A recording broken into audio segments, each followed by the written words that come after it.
So hello guys, kung mapapansin nyo pag nagbe-blink yung, saglit lang ha.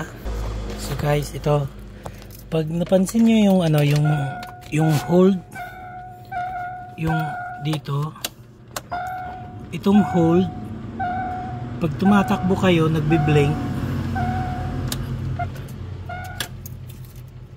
pag nagbe-blink siya, alam nyo meron ding ano, kasi nagpo-pult siya eh, parang gumaganon yung sasakyan.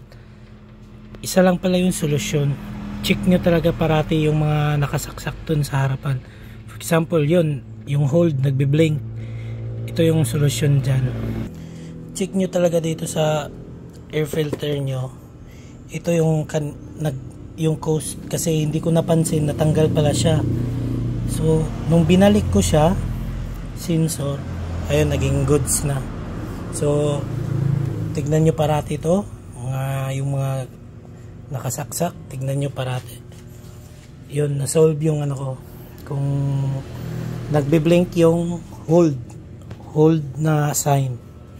So thanks.